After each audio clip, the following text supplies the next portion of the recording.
The story begins on a stormy night in an empty parking lot where a wounded man named Jack sits bleeding, surrounded by a ruthless gang. His mission was simple: eliminate a man named Payback. But he failed. Not only did he let Payback escape, he accidentally murdered Payback's family. The gang, working under a powerful criminal syndicate, has been sent to tie up this loose end. Jack pleads for his life, trying to explain that it was all a mistake. The gang isn't listening. Just as they're about to execute him, a massive figure steps out from the shadows. He's wearing a shirt with a bold cross emblazoned on it. It's Payback. Without hesitation, Payback opens fire, his pistols barking thunderously in the night. Several gang members drop instantly. However, one of them, a superpowered enforcer with hardened skin, shrugs off the bullets. A brutal hand-to-hand fight ensues. Bones crack, flesh tears. Payback breaks the enforcer's leg and arm and finally crushes his skull with his bare hands. His strength and precision are monstrous. Jack thinks he's been saved, but Payback didn't come to rescue him.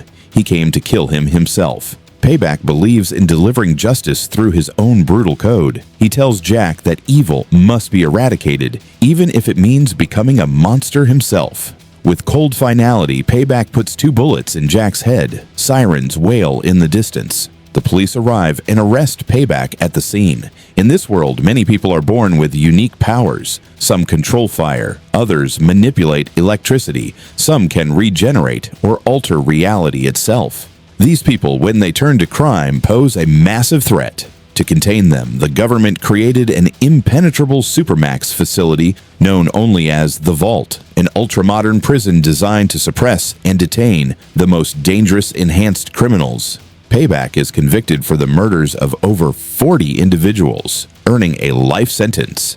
He is transferred to the Vault, which is run by a notorious and corrupt official named Walton Devlin. Devlin prefers to be called the Overseer. Publicly, he claims the prison is secure and fair. Behind closed doors, he admits it was never meant for rehabilitation. This place was built to break them, he tells a journalist with a smile. Upon arrival, Payback is part of a new intake. A security officer named Captain Brody explains that all inmates are fitted with power nullifying equipment, PNE, anklets that block their powers entirely. Brody is strict but fair. Another officer, Morales, is tougher. She mocks inmates without remorse and relishes her authority. Among the new inmates is Diego Diaz, whose power allows him to sense and influence the emotions of others. Unlike the violent criminals around him, Diego is gentle, sensitive, and deeply out of place. When Morales scans his abilities, she laughs and tells him to stay alert, or he won't last long.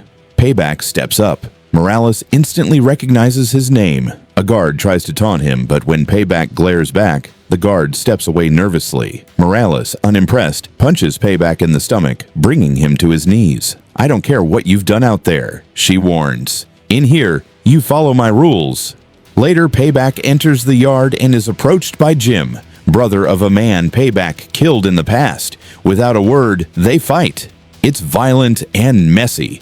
Blood stains the ground. From his office, Overseer Devlin watches, amused, eating popcorn as the 2 men tear each other apart. The guards make no move to intervene. Diego, watching from afar, is horrified. Diego finds a mentor in Gordon, an older inmate with electrokinesis, now dormant due to the PNE. Gordon lays down the rules: don't make messes, don't get involved in others' fights, and never owe anyone anything.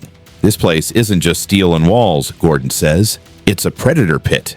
Curious, Diego asks about a criminal called the Lobe, said to possess deadly mind control powers. Gordon lowers his voice and points to a cell in the far corridor. The Lobe once forced a woman to murder her entire family. He's the most dangerous prisoner in the Vault. Diego catches a glimpse of the Lobe, his face locked in a steel cage to prevent even a hint of expression. The Lobe is taken for a parole hearing. It's his 4th. He sits in darkness across from a shadowy board. Once again, they deny him. He mocks them, his anger barely contained. Later, Overseer Devlin visits him privately. He offers the Lobe a deal. "Transfer your hidden fortune to me, and I'll help you escape." It's rumored the Lobe used his powers to rob billions. The Lobe refuses. Devlin warns him, "This is your only way out. You're powerless here." Meanwhile, Dr. Isabel runs the prison clinic. She treats Payback after his fight and tends to another inmate who is regenerating from a decapitation. Morales harasses Diego during his janitor shift, but Isabel gently comforts him. Not everyone here is cruel. Later, Morales returns and Isabel leaves to assess the lobe. With her gone, Payback, still in the clinic, grabs her from behind and knocks her unconscious. He turns to the lobe, intent on killing him, but the lobe doesn't panic. He smiles. Diego intervenes, stopping Payback just in time for guards to arrive. Though Diego broke a cardinal rule, his bravery earns him the respect of fellow inmates. Some even share their desserts with him. Gordon praises him. "You've got leverage now. Use it to survive." Soon, Darius, an enormous, monstrous inmate in the Lobe's right hand, approaches Diego. He tells him the Lobe wants a word. The Lobe thanks Diego for saving him and offers him a job replacing Darius in the kitchen. In exchange, the Lobe promises to help Diego escape. Diego hesitates. In the warden's office, Felicia, Devlin's assistant, warns that the Lobe is too dangerous. Devlin disagrees.